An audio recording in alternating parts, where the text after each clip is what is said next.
Did you know that the world's richest people, from tech moguls to industrial tycoons, often follow a surprisingly simple pattern to build their fortunes?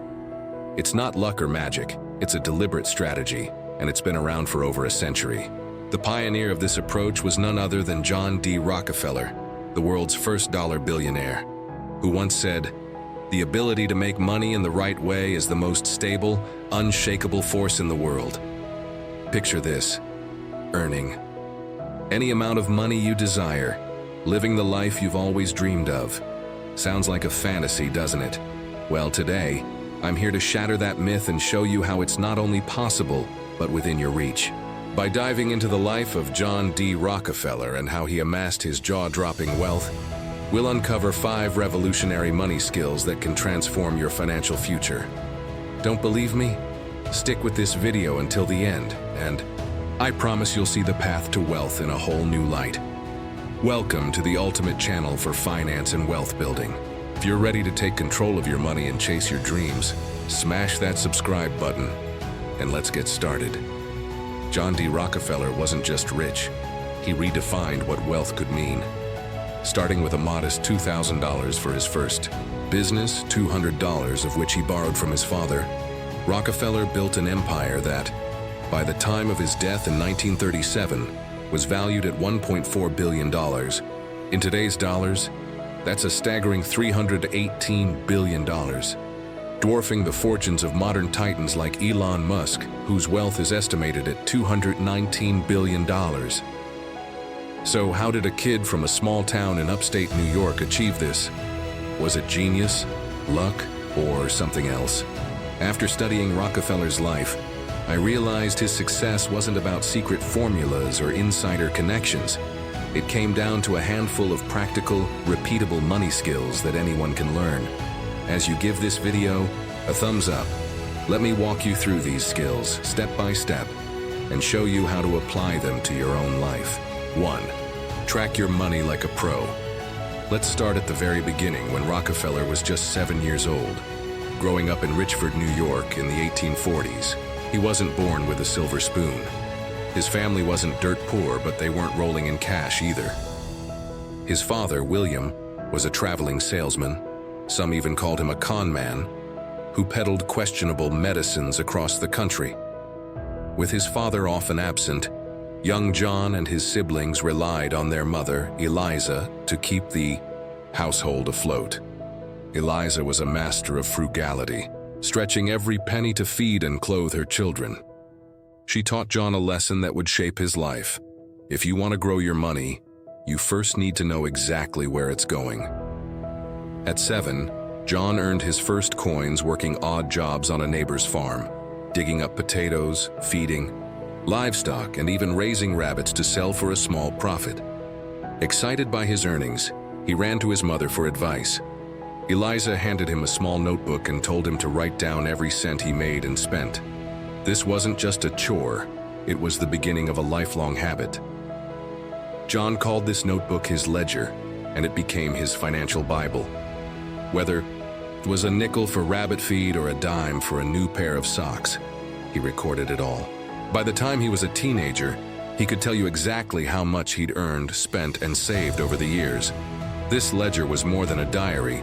It was an early version of what businesses today call a cash flow statement. It tracked income and expenses, giving John a clear picture of his financial health. He carried this habit into adulthood, using it to manage not just his personal finances, but also his sprawling business empire. Even when he was worth billions, Rockefeller's biographers noted that he still reviewed his ledgers regularly, ensuring every dollar was accounted for. He once said, "A man who cannot account for his money will soon have none to account for." That's a lesson we can all take to heart. Rockefeller's childhood wasn't easy. With his father away for months at a time, money was tight, and Eliza's thriftiness was a survival skill. John watched her haggle with merchants, repurpose old clothes, and save scraps of food for the next meal. These experiences taught him that money, no matter how small, has power when you control it. By his early teens, he was lending small sums to neighbors at interest, earning a tidy profit. These early ventures showed him that tracking money wasn't just about avoiding waste. It was about creating opportunities to grow wealth. Instead of dreaming of university like many of his peers, Rockefeller set his sights on practical skills. At 16, he enrolled in a commercial college, Friendship College in Cleveland, where he studied bookkeeping, accounting, and business basics. The classes were grueling, with long hours of balancing ledgers and calculating profits, but John loved it. While other students complained about the tedious math, he saw numbers as a puzzle to solve. After graduating, he landed a job as an assistant accountant at Hewitt & Tuttle, a produce shipping firm. His starting salary was a meager $70 a month, barely, enough to cover rent and food. But John didn't care. He threw himself into the work, volunteering for the toughest tasks, like reconciling old accounts that others avoided. His bosses noticed his enthusiasm and precision. Within a month, his salary jumped to $25, and by the end of his first year, he was promoted to manager with a salary of $800 a year, a fortune for a teenager in the 1850s. What made Rockefeller stand out wasn't just his work ethic, it was his obsession with financial clarity. He treated the company's books like his personal ledger, ensuring every transaction was accurate. This discipline earned him respect and trust, setting the stage for his future success. His colleagues might have mocked his love for numbers, but John knew something they didn't.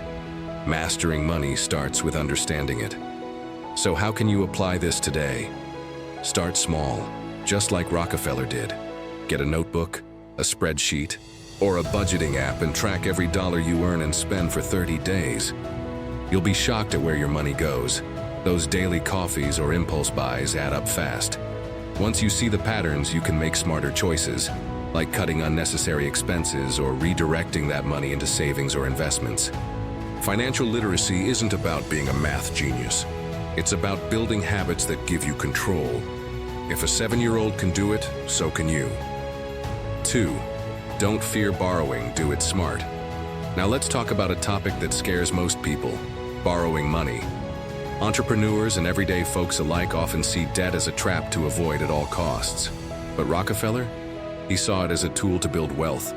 When he launched his first business in 1859, a produce trading company called Clark and Rockefeller, he needed $2,000 to get started. He had $800 saved from his accounting job, but the rest? He borrowed $200 from his father, William, at a steep 10% interest rate. That loan wasn't a gift, it was a business deal, and John treated it like one. Without that loan, Rockefeller might have spent his life as a salaried accountant, never building the empire that made him a legend. Borrowing wasn't a one-time thing for him, it was a core strategy. Throughout his career, he took out loans, sold shares to investors, and leveraged other people's money to fund his ventures. Even when he had enough cash, he preferred to keep his own funds in reserve, using borrowed capital to seize new opportunities. This approach gave him flexibility and allowed him to scale faster than his competitors. Take his first business, for example. Clark and Rockefeller specialized in shipping grain, pork, and other goods. In their first year, they landed orders worth $500,000, a huge sum for the time. But big orders meant big expenses, like buying inventory and hiring workers. Cash quickly ran short. Already in debt to his father, Rockefeller borrowed more from local banks and merchants, piecing together funds wherever he could. It was stressful, and there were moments when he wasn't sure he'd make payroll. But he kept going, confident that the profits would come, and they did. By the end of year one, the business was thriving, and Rockefeller was paying back his owns with interest. What set Rockefeller apart wasn't just his willingness to borrow, it was his discipline. Unlike reckless borrowers who take on debt without a plan, he calculated every move. He knew exactly how much he needed, when he'd repay it, and how the borrowed funds would generate profits. This wasn't gambling, it was strategy. His ability to borrow wisely gave him a massive advantage, especially when he entered the oil industry in the 1860s. While competitors hesitated, Rockefeller used loans to buy refineries, build pipelines, and outmaneuver rivals. Borrowing also taught him resilience. Early in his career, banks were skeptical of lending to a young, unproven entrepreneur. He faced rejection after rejection, but he didn't give up. He refined his pitch, built relationships with bankers, and proved his reliability. Over time, his track record spoke for itself, and lenders began to trust him implicitly. By the 1870s, he could walk into a bank and secure a loan on his reputation alone. So, what's the lesson here? Debt isn't inherently bad. It's how you use it that matters. If you're starting a business, buying a home, or investing in your education, borrowing can be a smart move if you have a clear plan. The key is to borrow only what you can repay, and to use the funds for something that generates value, like a business that earns profits or a degree that boosts your income. Before taking on debt, ask yourself, how will I pay this back? What's the return on this investment? If the answers are solid, don't let fear hold you back. For example, imagine you want to start a small online store. You need $5,000 for inventory and a website. If you've crunched the numbers and know you can sell enough to cover the loan and make a profit, borrowing could be the push you need. Just make sure the terms are fair. Avoid high-interest traps like credit card debt or predatory loans. Rockefeller's father charged him 10%, which was tough but manageable. Today, you've got options like small business loans or crowdfunding, so shop around for the best deal. 3. Always honor your obligations. If there's one thing Rockefeller took seriously, it was keeping his promises, especially when it came to money. Whether it was a loan from a bank or a deal with a supplier, he made sure to deliver on time, every time. This wasn't just about ethics. It was a strategic choice that built his reputation and opened doors to bigger opportunities. In the early days of Clark and Rockefeller, staying on top of debts was a constant challenge. The business was growing fast, but so were its expenses. Rockefeller often juggled multiple loans, each with its own repayment schedule. There were moments when cash was so tight he had to scramble to find funds, borrowing from one creditor to pay another. Yet, no matter how tough things got, he always found a way to meet his obligations.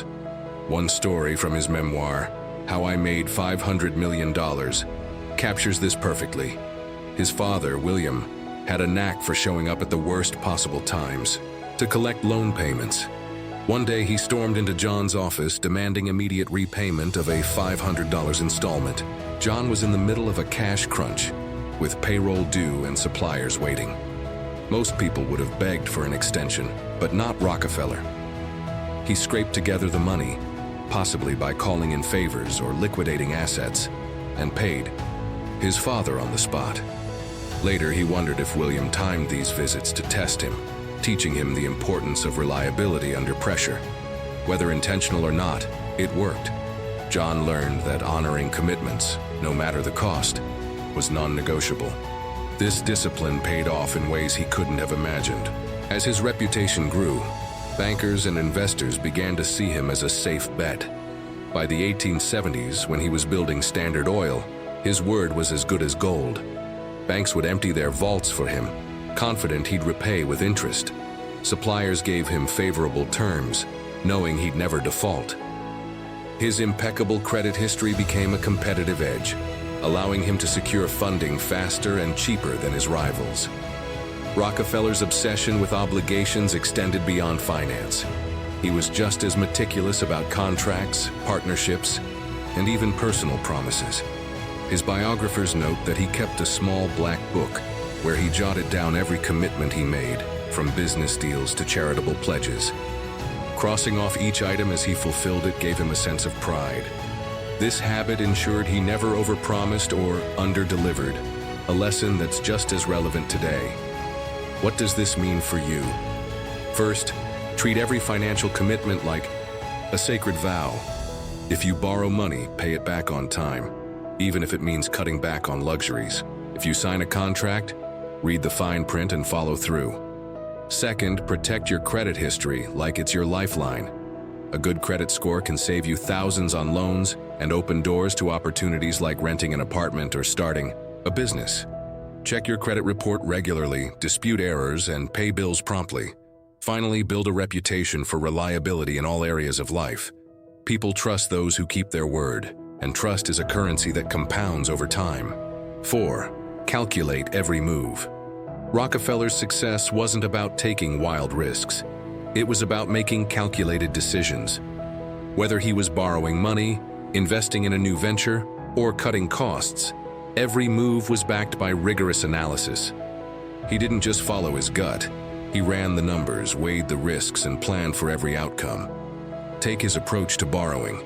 Before taking a loan, he'd map out the entire life cycle, how much he needed, when he'd repay it, and how the funds would generate profits. If he borrowed $10,000 to buy grain, he'd calculate the sale price, shipping costs, and expected revenue, ensuring the deal would yield a healthy margin. If the numbers didn't add up, he walked away, no matter how tempting the opportunity seemed. This discipline allowed him to borrow fearlessly while avoiding the pitfalls that sank less cautious entrepreneurs. The same logic applied to his investments. When Rockefeller entered the oil industry in 1863, it was a chaotic boom or bust market. Refineries were popping up everywhere, but most were poorly managed, losing money to fires, leaks, and inefficiencies. While competitors saw oil as a quick cash grab, Rockefeller saw a long-term opportunity. He invested millions in his refineries, not to pump out more oil, but to make the process smarter and cheaper. He hired chemists to improve yields, engineers to design safer equipment, and accountants to track every expense. Each investment was tied to a clear goal: increase production, reduce waste, or undercut rivals' prices. One of his boldest moves was revolutionizing oil transportation. In the 1860s, oil was shipped in wooden barrels loaded onto horse-drawn carts or trains, a slow, expensive process. Rockefeller saw a better way: transport oil in large metal tank cars by rail. This required massive upfront costs: building tank cars, upgrading rail lines, and negotiating with railroads. His partners balked, calling it too risky. But Rockefeller ran the numbers. He calculated that tank cars would cut shipping costs by 50%, allowing him to sell oil cheaper than anyone else. He also factored in the time savings, which meant faster deliveries and happier customers. Convinced by the math, he pushed forward, even offering to fund the project himself if his partners wouldn't chip in. The gamble paid off. By the 1870s, Standard Oil was shipping oil at a fraction of the cost, crushing competitors who stuck to barrels. Rockefeller's knack for calculation also shone in his infrastructure investments. Early oil refineries were notorious for fires, which could destroy a business overnight. Most owners cut corners on safety to save money, assuming oil was a short-term fad. Rockefeller disagreed. He studied the data, fire frequency, repair costs, lost revenue, and concluded that safety was a smart investment. He built sturdy refineries with fireproof materials, trained workers on emergency protocols, and installed sprinklers. The upfront costs were high, but the savings were massive. Fewer fires meant less downtime, lower repair bills, and a reputation for reliability that won him loyal customers. Another game changer was his approach to oil exports. Shipping oil overseas required transferring it from rail tankers to ocean tankers, a slow and costly process. Rockefeller saw an opportunity to streamline it. He invested in specialized pumps and pipelines at key railway stations, slashing transfer times from hours to minutes. Instead of charging railroads for this equipment, he gave it to them for free. Why? Because it increased his shipping volume and gave him leverage to negotiate lower rail tariffs. The result? Rockefeller's oil moved 3 times cheaper than his competitors, making Standard Oil the dominant player in global markets. Even his side ventures reflected this calculated mindset. When Rockefeller acquired iron mines, he realized shipping ore to steel mills by train was eating into profits. He crunched the numbers and found that lake freighters, large cargo ships, were far cheaper. Building a fleet from scratch was a daunting task, requiring millions in loans and years of planning. His partners hesitated, but Rockefeller showed them the math. Ships would cut transport costs by 60%, boosting profits for decades. He got the loans, built the fleet, and turned his mines into a cash cow. When partners saw the returns, they regretted, doubting him. What's the takeaway? Before making any financial decision, do your homework. If you're considering a loan, map out the repayment plan and expected returns. If you're investing, whether in stocks, real estate, or a business, analyze the risks and rewards. Use tools like spreadsheets or financial calculators to run scenarios, best case, worst case, and most likely. And don't rush. Rockefeller never made snap decisions. He took time to gather data and think things through. You don't need to be a math whiz, just disciplined enough to ask, what's the cost and what's the payoff? For example, say you're thinking about buying a $20,000 used car with a loan. Before signing, calculate the monthly payments, interest rate, and total cost over the loan term. Then ask, will this car save me money, like lower fuel costs or fewer repairs? Or help me earn more, like commuting to a better job? If the numbers make sense, go for it. If not, consider a cheaper option. This kind of thinking turns risky moves into smart ones. 5. Master the art of wealth. Rockefeller's money skills, tracking every dollar, borrowing wisely, honoring obligations, and calculating every move, aren't just historical trivia. They're timeless principles that can make anyone richer. From a college student to a seasoned entrepreneur, what's remarkable is how simple they are. You don't need a fancy degree or a trust fund to use them. All it takes is discipline, curiosity, and a willingness to learn. These skills worked because they addressed the core of wealth building: control. By tracking his money, Rockefeller controlled his finances. By borrowing smart, he controlled his growth. By keeping his promises, he controlled his reputation. And by calculating his moves, he controlled his risks. Together, these habits gave him the power to turn small opportunities into massive fortunes. But simplicity doesn't mean ease. Mastering these skills requires effort. Tracking your money can feel tedious at first. Borrowing takes courage and planning. Honoring obligations means making sacrifices. And calculating decisions demands patience. Yet, those who commit to these habits will see results.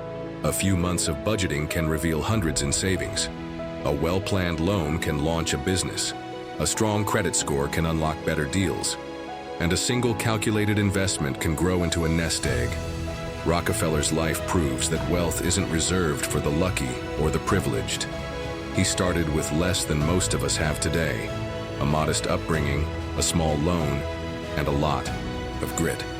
Yet he outperformed everyone because the ability to make money in the right way is the most stable thing in the world. And it starts with learning how to master your money. He mastered the fundamentals. His skills are like a blueprint, and anyone can follow it. So here's your challenge. Pick one of these skills and start today. Download a budgeting app and track your spending for a week. Research a loan for a project you've been dreaming about and run the numbers. Check your credit report and fix any errors. Or analyze an investment opportunity, like a stock or a side hustle, and weigh the pros and cons. Small steps like these compound over time, just like interest in a savings account. This is The Main, channel for finance, and we're here to help you build wealth one smart move at a time. If you found this video helpful, give it a thumbs up, share it with a friend, and subscribe for more tips on mastering your money. Let's get rich together.